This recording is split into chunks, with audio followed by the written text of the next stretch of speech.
So we're going to start our research sessions.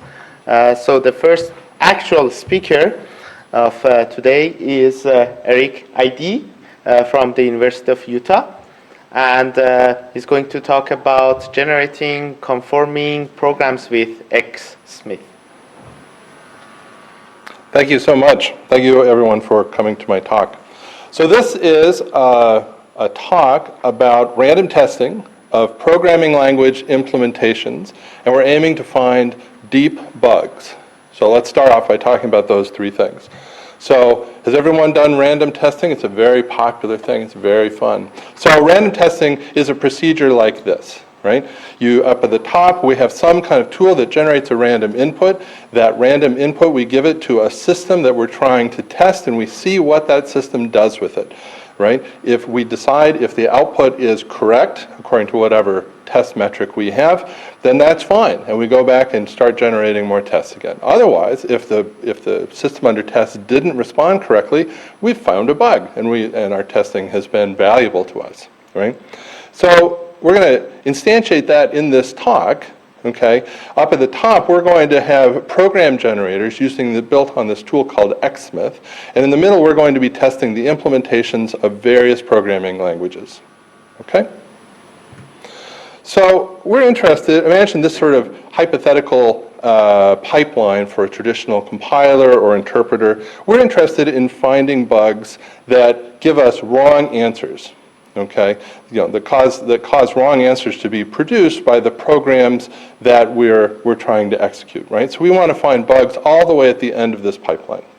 Okay, so what is it that we could generate to try and do these, right? Well, a lot of people using common tools like AFL++ or whatever, these things generate random byte sequences, and of course, random byte sequences, with few exceptions, are not source code programs, and so this thing doesn't get us very far towards finding our goal, right? Okay, so we can generate, of course, token sequences. This is a little bit better, gets us past the lexical analysis stage, but again, we're not getting very far in terms of our pipeline because it doesn't get past the parser. We can generate more grammatically correct inputs, right? But this doesn't get us very far because this code here has obvious type errors, and the compiler spits that out during its analysis. And we can generate statically correct programs. Things that type check, things that are grammatically correct and syntactically correct. But here we might have all kinds of behaviors when this program is executed that cause the program not to have a meaningful answer, right? So in this case, x is a small array, and function f might return some unknown result, and so we would get some sort of undefined behavior if we tried to execute this C code, which means that it's not going to be a very good test case for us in terms of deciding whether or not this program has a right answer or a wrong answer. Okay, so we actually need to generate not only all things that are correct along all this pipeline, but we need to generate programs that are also dynamically correct. Okay, so we need programs that conform strictly to the language specification for whatever language it is that we're generating, and this is where the word conforming comes from in the title of my talk. We're looking for programs that strictly conform to the language specification. Okay, we want programs, if it strictly conforms, it means that it's free from undefined and non-deterministic behaviors, which means that our programs have answers, and they're useful for us, right, to use as test cases for a programming language implementation. So creating a program generator like this is a lot of work. Okay, so some years ago, I was an implementer of a tool called Xsmith, which is a generator of C programs, right? And this was published some time ago. And Xsmith is 39,000 lines of code, and it consumed a PhD student and a couple of professors for a couple of years, right? And so if I really want to do this, so we did, I think, a good job at doing this for C, but now we're interested in doing it for Java. We're interested in doing it for Racket. We're interested in doing it for Python. How long am I going to live? Not long enough to test all those languages, right? So let's try and make it easier, okay? So now I finally get to tell you about the last part, the interesting bit of this talk about Xsmith. So Xsmith is a tool for creating random program generators, right, of conforming programs for for many programming language implementations. Xsmith it implements a DSL for defining different sorts of aspects of a generator, okay? It comes with a library of parts that you can incorporate into a new program generator, okay? So you don't have to do all of the work yourself, okay?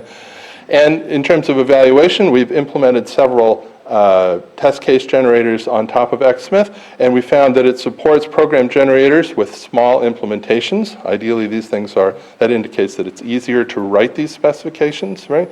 And we've evaluated we've proven this technology through the discovery of many unknown defects in 4 programming language implementations, okay?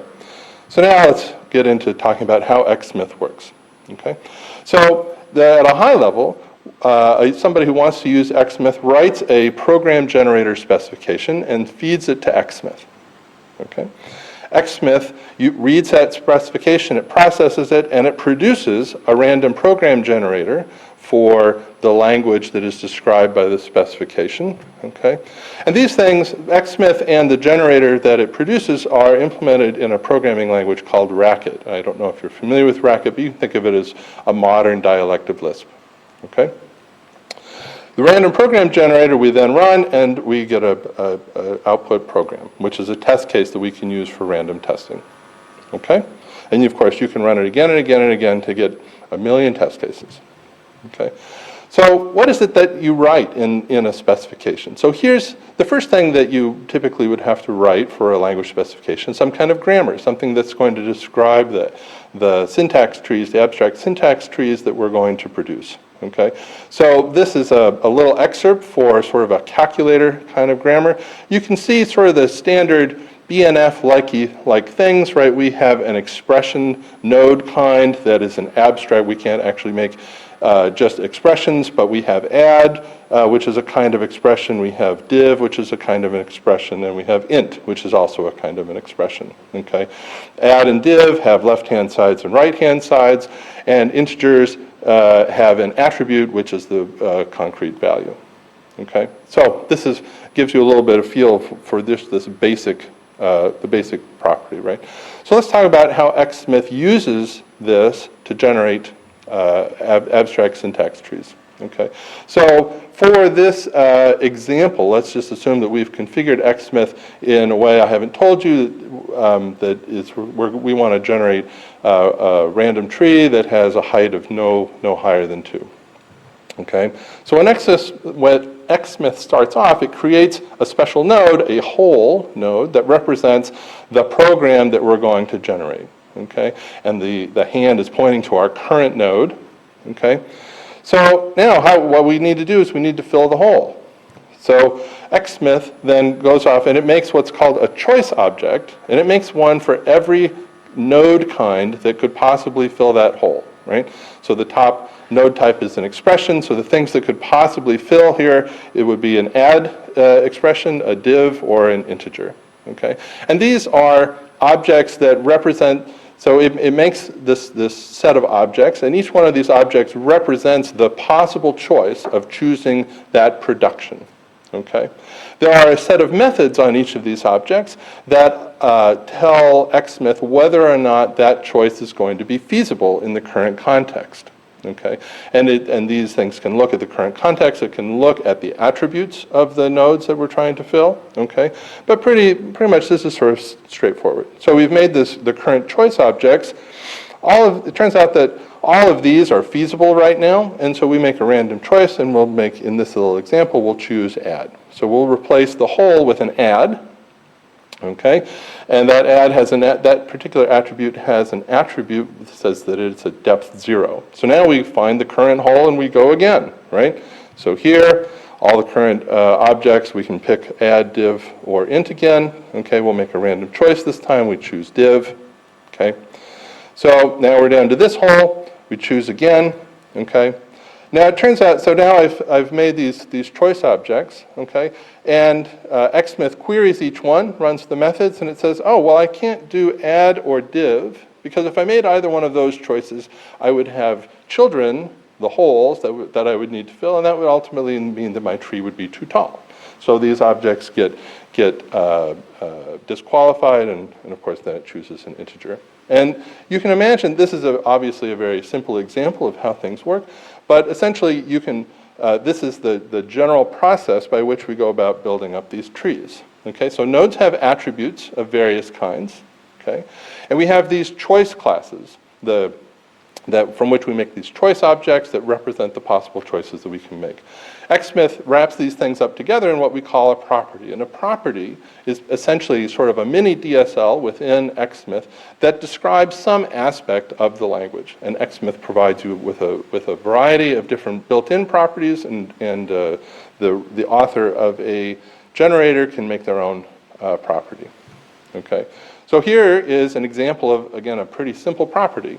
Okay, so just like we were making random choices before, this is sort of an aspect of that says, well, let's weight those choices a little bit, right? So we'll make divide nodes twice as popular as integer nodes, assuming that they're both feasible. Okay, so here's another property, and this gets at a different aspect. This is the standard property for rendering nodes, okay, which we call render node info. And again, down at the bottom, right, we have the properties defined for add, div, and int, right? And each one of those essentially is a function that's going to tell Xsmith what it needs to do in order to render this. And this is a pretty simple example. It's just going to render it in sort of this infix notation. But this is the sort of thing that an Xsmith author would have to write in order to turn the generated AST into a string or something else that can ultimately be output and given to the system under test. Okay.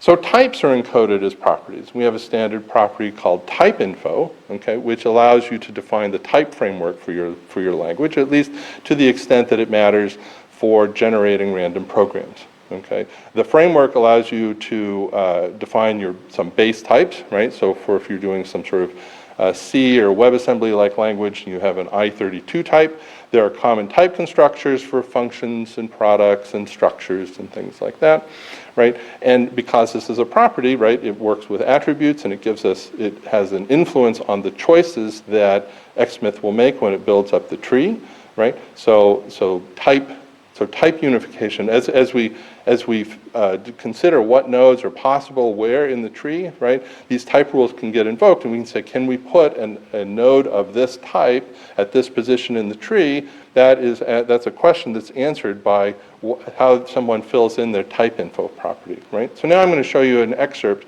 from a WebAssembly generator, right? So we're going to have three simple nodes here. We're going to have literal integers, right? We're going to have variable defs and variable gets.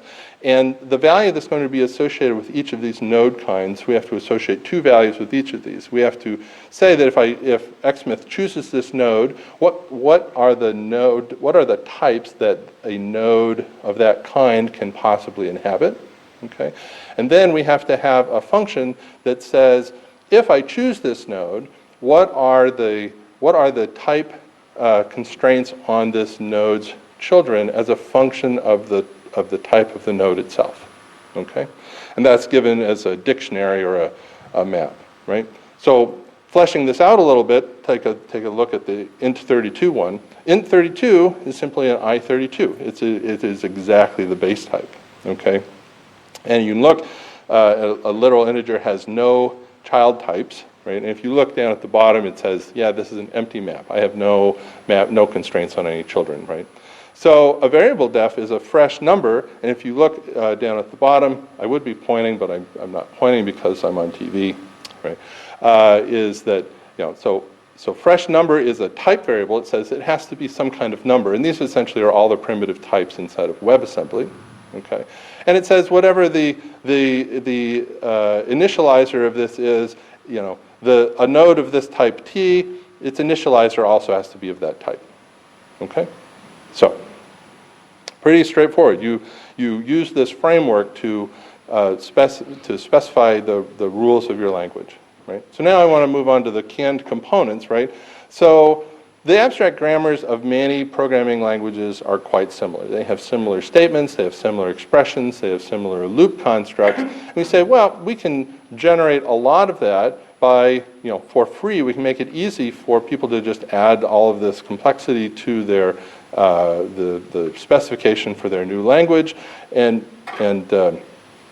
just have it go, right? So we try to reduce the effort through providing people with a standard library of these components, and so there's some, add basic statements, and you can say which ones you want to do. So for JavaScript, you might add blocks and return statements and if then else's, right?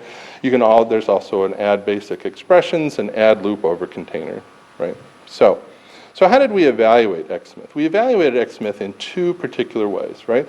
The first is our goal was to make it easier for people to create new random program generators, again, towards the goal of creating program generators that are useful for finding deep bugs, which means that we have to generate conforming programs, things that are dynamically correct. Okay. The second way, of course, is we look to see whether or not we actually found any deep bugs with the program generators that we created. So here's a comparison. So down up at the top of this, right, is the line counts for 3 conforming program generators from previous literature for generating C and Verilog and SQL. Okay. Down at the bottom is a set of random program generators that we created using Xsmith, right? And in general, you'll see that, not surprisingly perhaps, right, our DSL seems to be effective. We're using the canned components, and their implementations are not teeny. They're not in general trivial, but they are much smaller, which gives us some hope that in fact it is easier to implement these kinds of program generators using Xsmith. And I just want to mention the bottom 3, Python, Lua, and JavaScript. These have not been used in substantial fuzzing campaigns. But, as I said, they have significantly smaller implementations. They generate conforming programs, right, which is a difficult constraint. And also they generate featureful programs, meaning that they exercise a lot of the low programming language features. So then we looked at the bugs, right? So this table shows crash bugs, semantic bugs, and static non-crash bugs. Crash bugs, right? You get the thing to crash, and this doesn't necessarily require a conforming program. The second one, however, right? These are bugs. We put bugs in this category when it corresponds to the program producing an incorrect result when it's executed. Okay, and about half of the bugs that we found fall into this category, right? And static and non-crash bugs are bugs that are sort of similar, failure to compile a correct program, other sorts of similar bugs like that don't necessarily require a conforming program, but still are near the back end of the implementation pipeline, right? And that's also about half, right? So altogether, these are the deep bugs that we were looking for, and almost all of the bugs that we found using the Xsmith generators that we created are, in fact, the kinds of bugs that we were looking for. Okay, so Racket, here's you always got to see some bugs, right? So the test case that I'm showing you here is the reduced version of a much larger test case that was produced by our Racket program generator. Okay, and this was a bug that was in Racket 7.9, which at the time, so Racket 7.9 had 2 different back-end implementations, right? And basically, in one of these implementations, GCD was returning a negative number, although its specification says that it has to return a positive number, right? And Matthew Flatt, who is one of the primary implementers of Racket, said that this bug was, in fact, more than 20 years old. Okay, so one win. We found a bug using our Daphne program generator. So Daphne is a proving system, okay? And this particular bug was found through verification testing. We produced programs that have print statements, okay? And then what we do is so we would observe the output that is from the print, okay, which is the output of a Daphne backend. It can be compiled to Java or C# or other kinds of things. And then we replace the print with an assertion, which is evaluated by the verifier, which is earlier in the chain. And then we look to see whether or not the assertion matches the output of the print. Okay, and this is a way of sort of self-validating Daphne. And here's a bug, right, where it says, yeah, it turns out that here, the printed output doesn't agree if you try and make the assertion earlier on, and that's just a miscompilation in the back end, right, where superset was being miscompiled as subset, right? Okay. So a WebAssembly bug, right? So this is in an implementation of WebAssembly called WASMer. It has two backends called CraneLift and LLVM, right? And in the LLVM implementation, if you try and figure out what this is doing, it's rotating a constant by 0, right? Which should be an identity, but in fact, one of the backends returns -1 for this program, right? And the developer commented and said, "This is a great bug." So that made us feel good. So anyway, conclusions. So Xsmith is our tool for creating random generators of conforming programs. It is primarily a DSL for writing these kinds of specifications, but it also includes a substantial library for these components. And through our evaluation, we've shown that our goal was to reduce the effort required to create these kinds of program generators, right? And we have some evidence from the program generators that we've created that their implementations are, in fact, much smaller, right? And we could create them more quickly than we created Xsmith, so I guess that's additional sort of anecdotal evidence that I will share with you, right?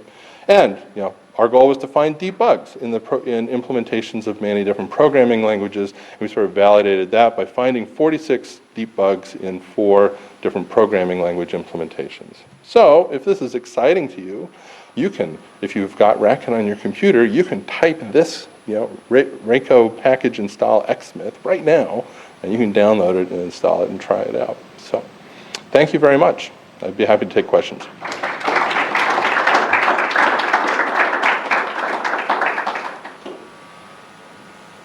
I guess we have a microphone for people who want to ask questions, and since I can't see the online, I don't know if anybody's asking online, but...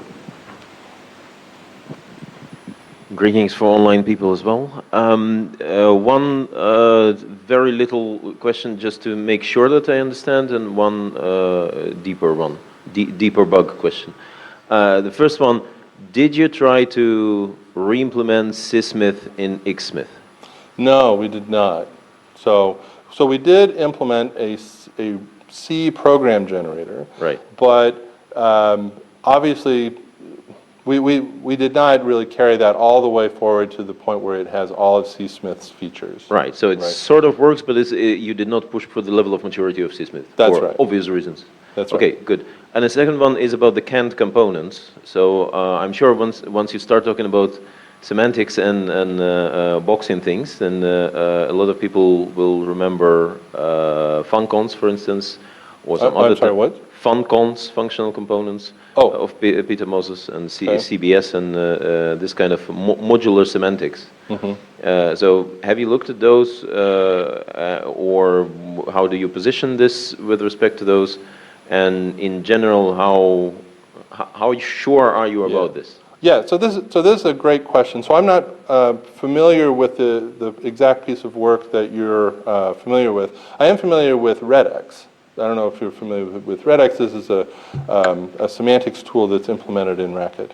And in general, right, so there are these tools that work with semantics as sort of formal objects, right? And you can look for different kinds of consistency or these kinds of properties, right? Our goal here, right, is not really to specify semantics. Our goal is to test the implementations, right?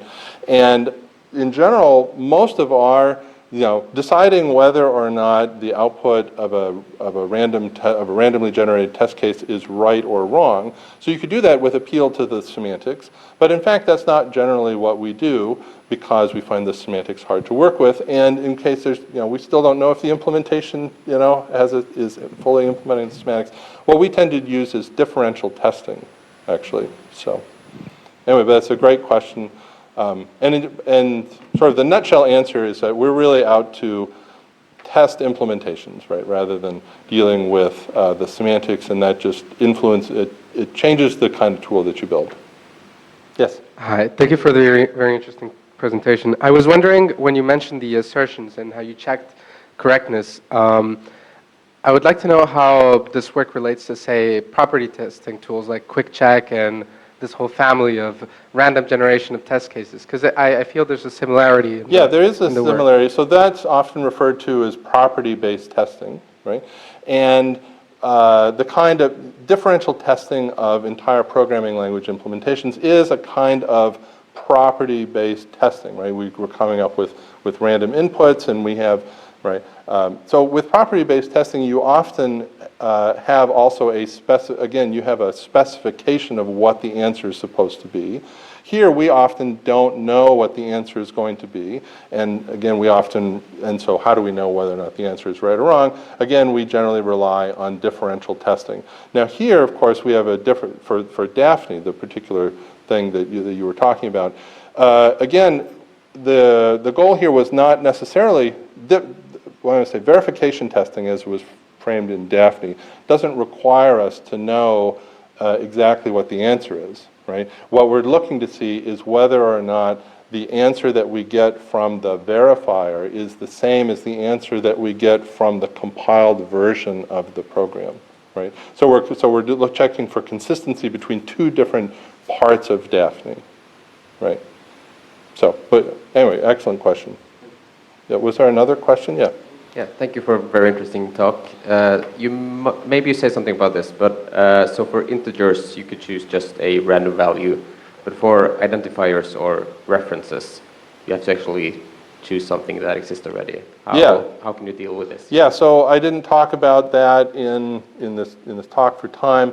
We have a system for keeping track of definitions and keeping track of the scopes in which they're available, and then we have tools that allow you to make a random choice of a location that is in scope that meets the type requirements that you have, right? So, and you can do this, say, for choosing a random function. You know, you've generated a whole bunch of functions, and you want to call one, but you have some constraint on the output type that you're expecting, right? You need something that returns an integer or something like that, right? So you can choose from the set of functions that return integers, right? Excellent question, though. Yes? Yeah, really interesting talk, thank you. I was curious, I thought I saw maybe that JavaScript had like 42 lines or 400 lines of... Yeah, let me pull that up. So my question is sort of in the lines of the coverage of the semantics, right? That if you think you're going to generate programs in the language, you could get away by, not doing anything for a certain type in a language, a certain construct in a language, Right. and not generate those, but still have a great tool for like finding bugs for the parts you consider. Right. To what extent can you cover like the space of all valid language, of all valid programs in a language? Is it a matter of just like writing more and more of a specification, or so my questions are on these are actually very sophisticated questions, and I don't have enough time to give them full justice, I think. So the first thing I want to mention is that this particular JavaScript, we do not cover all of JavaScript in 412 lines, right? This was sort of a proof of concept, and like I said, we didn't use this in a major fuzzing campaign. Okay, so that said, right? So how do you know if you're covering all of the semantics? You can't just from Xsmith itself, because Xsmith doesn't know what the semantics are, right? But again, our job is, the way that we look at it is that, again, we're not trying to build a tool for covering the semantics. Xsmith, right, is, let me say this differently. Not every user of Xsmith wants to create a tool that covers the entire semantics of the system under test. They're interested in testing particular parts of that semantics as implemented by a particular implementation. So often a developer says, oh, I know that floating point in my language is screwed up, right? So I want to make test cases that do a lot of stuff with floating point, and I do not care about strings. I do not care about structures, right? So I'm going to make myself a test case generator that covers this subset of the language, and I'm going to ignore the rest of it, right? So if you cover all of the productions in your language, right, it is conceivably possible that Xsmith could generate any program in this way, right? But it does require tuning in terms of which random choices you make and how often and how big your programs are. And the last thing I want to say is that your question brings to mind a paper that appeared at PLDI this year that I had nothing to do with, okay? But that was very interesting in terms of creating test cases from a formalized JavaScript specification, right? And they were trying to do coverage of various kinds over this formalized semantics. And so if you're particularly interested in an answer to that, I suggest that you look, and of course I can't credit the authors here because I've forgotten who the authors are, but I do remember the work. Oh, you do? No, I will go look. So. Oh, okay, yeah. Thanks very much. Maybe Yeah, I'll catch you okay. later for more talk. Thank you. Is that it? Yeah. All right, thank you very much. Let's thank you again.